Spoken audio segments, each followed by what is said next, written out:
Surprise! Coming for you to the Pimp Palace in Surprise, Arizona. We got the LogJam going strong for the first time in the season. We got Tom, Darren, Billy. It is the LogJam!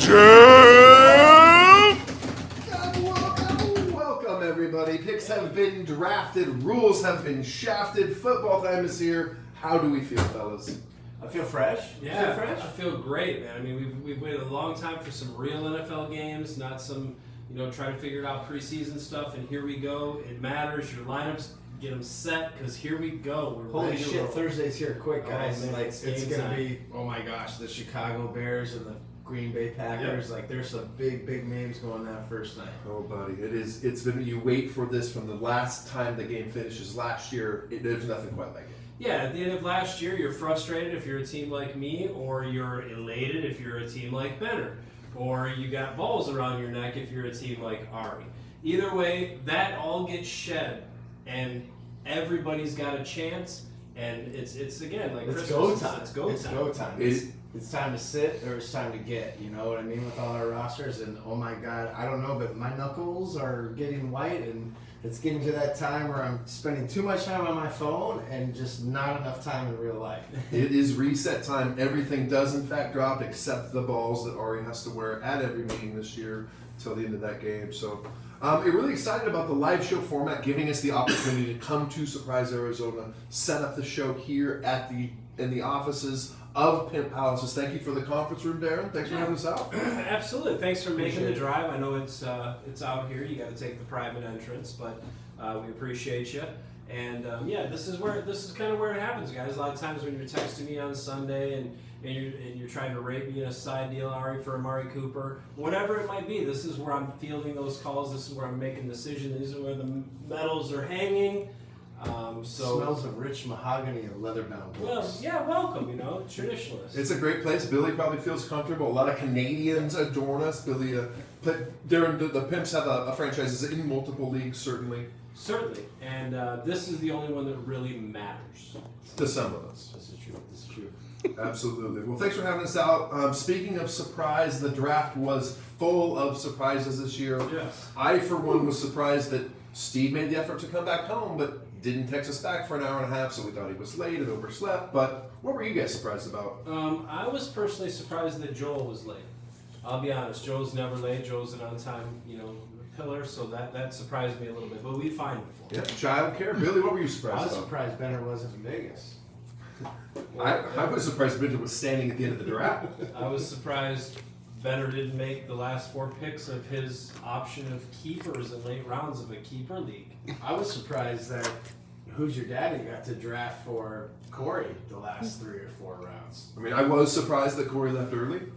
I was surprised that we went to 5 keepers finally. I was totally surprised by that. I'm totally happy by that. Yeah. What else were you surprised about? I was kind of surprised that we weren't in the luxury of a confined room with free burgers, food, and free beer. I wasn't so much surprised, but yeah, I was disappointed about that. Okay, that's true. There was free tequila. It was. I would call it tequila. Well, Darren. It was like flavor. It was like this. Pineapple It was the citrus, Zima of tequila. Yeah. I was surprised that Jared fucking Cook got drafted by the guy that coined the name, Jared fucking Cook. That was a surprise to the guy who drafted the guy who coined the phrase. But here's the thing with that, Tom. When you coin a phrase, what I've learned in branding is you have to embrace it. And you have to, so get ready for those text thread messages. Anytime the chef is cooking and the cook scores, you're going to get the Jared fucking Cook, because that's how you brand. That is how you brand. Well, that is an interesting strategy to draft by branding, but it is a digital world. We're doing the podcast. I hope that certainly pans out for you. The draft was full of a few controversies as well, wasn't it?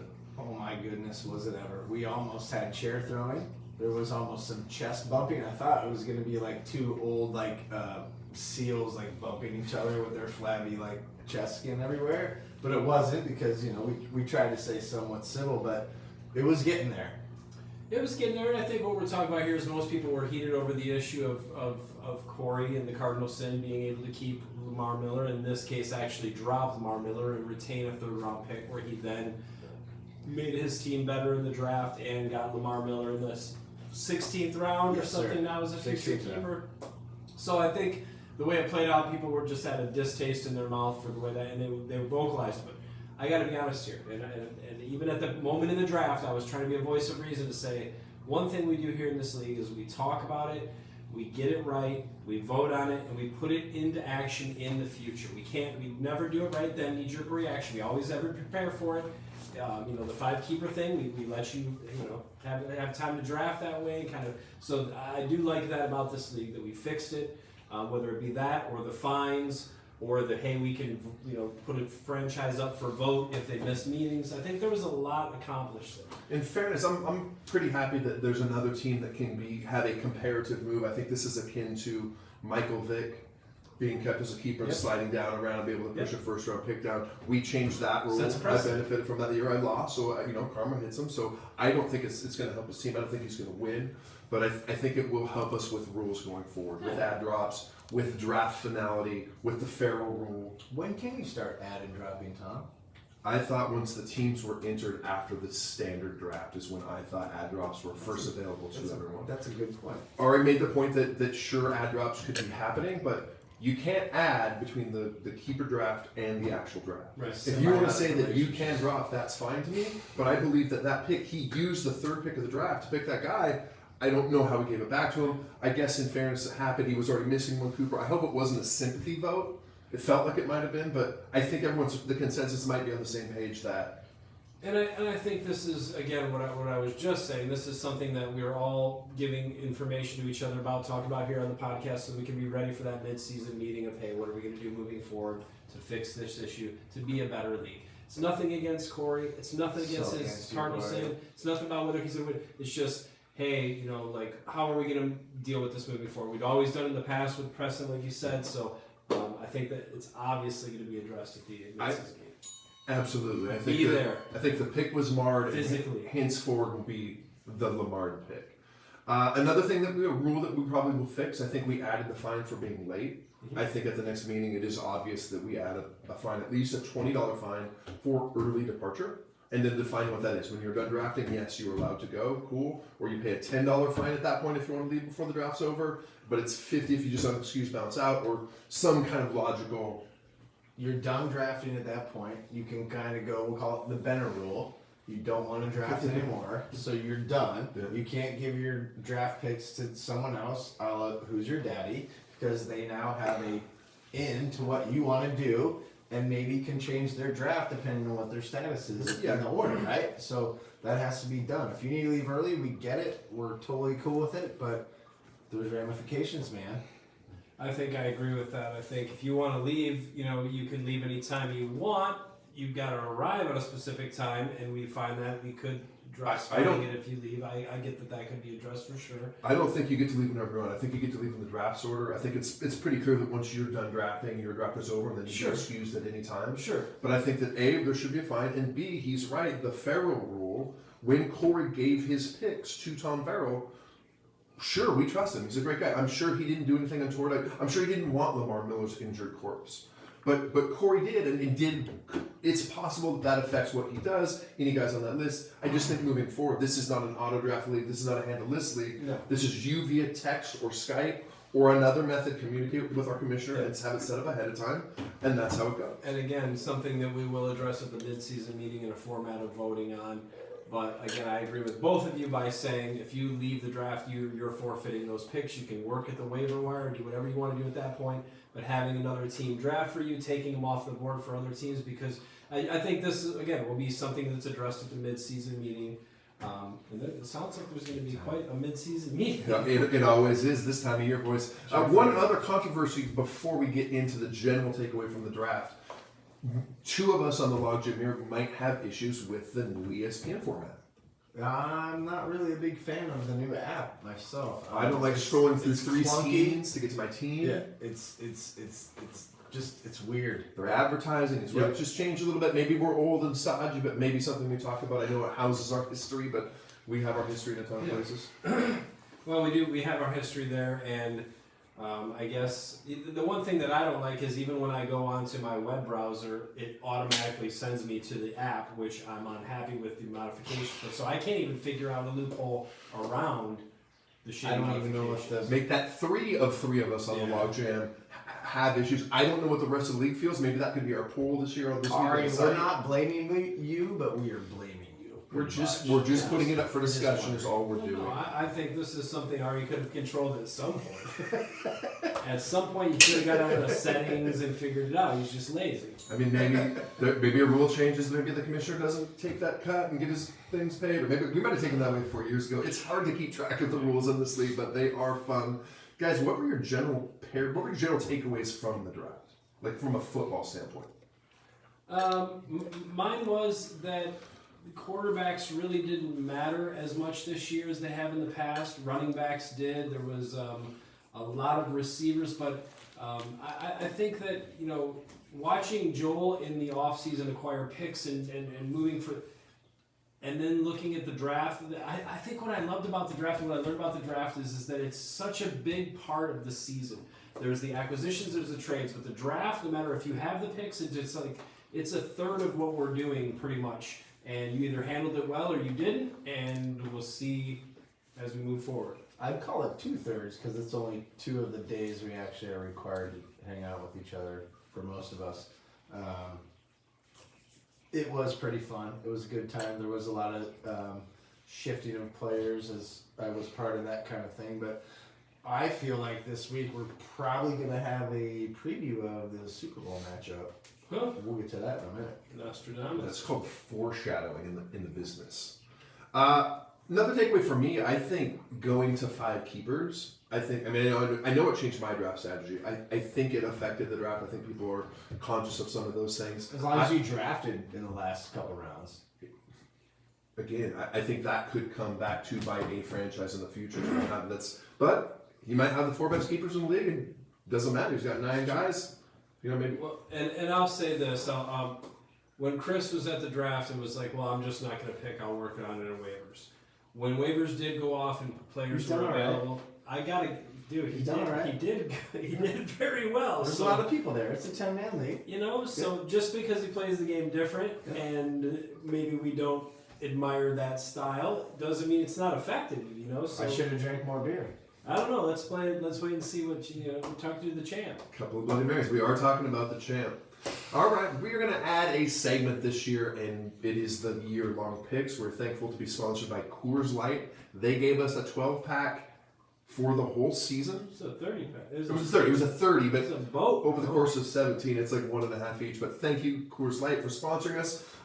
In our preview and our matchup segment each year, we're going to predict the future. We're going to decide who we think is going to win each week. We're going to tally it up. At the end, we'll have some What's prizes. on the table for our prize between the 3 of us? Ooh, that's a good call. I don't know. Are we in for some type of monetary surprise? How about this? We'll wait until week 6. Maybe we let Right? Let's go week 6, and Come up with you guys come up with what the prize is. and what the winner gets. What the loser gets, what And the what winner the gets, loser we'll gets. take your comments and your votes, Yeah. and you create the category, but we're going to do some picks. And We are not afraid to pedal for sponsors. We're not afraid to embarrass ourselves a little bit for the sake of a pick thing. Absolutely, we will do it's that. obvious, right? Well, anyway, thank you, Coors Light, for sponsoring us. Our gets us to our very first pick, OBJYN and the Sin. Well, I'll go first here. I think Steve Faulkner had some really sleepy good keepers. Some players that I think are going to project well, whether it be Odell Beckham and Dalvin Cook and Carson. I'm not hating on the Sin, but the keepers that he ended up with were really bad because of injury or otherwise. So he had to build all through the draft. And I think week 1 that's going to show. I'm going to take Steve here. I'm going to take Merci Beaucoup or Game Changer. I concur with you there. I think it's basically a Carson Wentz, Dalvin Cook kind of thing. And I think they're going to really take care of business that first week. And Cardinal Sins really, man, they're going to need a few weeks before AJ Green comes back and before he really has any kind of like potential to have a firepower. Alright, Billy goes with the Sin. Hey, listen, you guys, I see Steve's score. I think he has an incredible team this year. I think he is part of that reason. I think there's a bunch of parity is I think Steve has something that is sustainable through the years.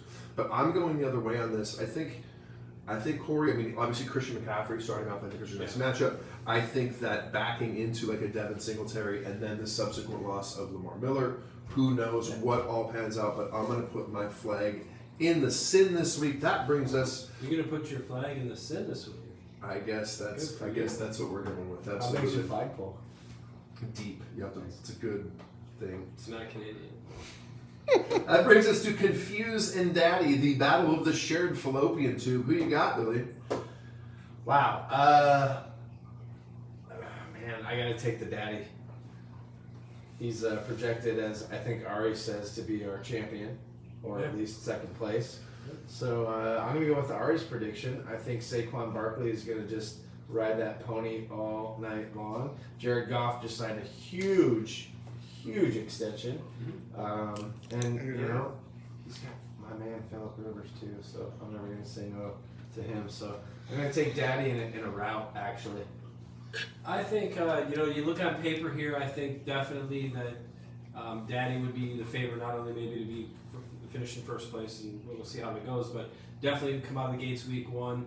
Saquon, David Johnson, and also Young and Confused. What's going on with Houston and his big gun Deshaun Watson. What's going on with their offense and Juju Smith-Schuster and Pittsburgh. There's just some confusion there, but I go with the upset here. I'm gonna go with Young and Confused, whooping Daddy's ass week one, just to make a statement.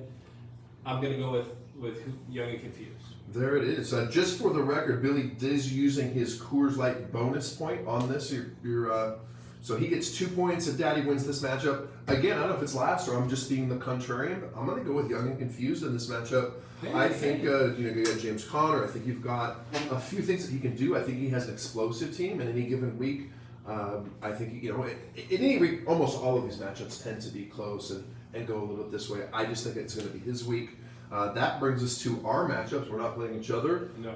On the board, Zorros versus Pips. I take this as the preview to the Super Bowl this year, guys. Ooh. I really do. Los Zorros has done a good job of getting draft picks, acquiring certain powers. But Darren has always been a good person to accrue points, whether it be every week or over, the period of time, given how many scoring titles and this and that. But I think this is early preview, man. This is probably going to be the game of the week.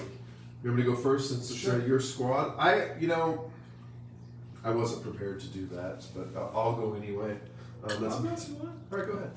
I'll say this. I didn't love the draft, but I got some players that I think are impact players. I got to kind of wait till the maturation process of Kyler Murray comes to at least week 1 or 2 so I can see what's going on before I can viably play him. It's a big week against a division opponent, Joel, who I've already said earlier I think maybe wins the title. So I'm going to just sit back week 1, and it's not that I don't think I can win. I'm going to take Joel here. Wow. Setting a precedent, picking against his own team, maybe causing some controversy in the locker room. I'm going to make a conditional pick. I'm going to say if the Pimps start Kyler Murray, they win. But if he does not, I am taking the Zorros. That'll be just a game time decision. I don't want to influence anything, but I'm planting my flag there. That brings us, Billy, to your matchup. So we'll start with Darren here. Hammers at Titans. Hammers at Titans. Well,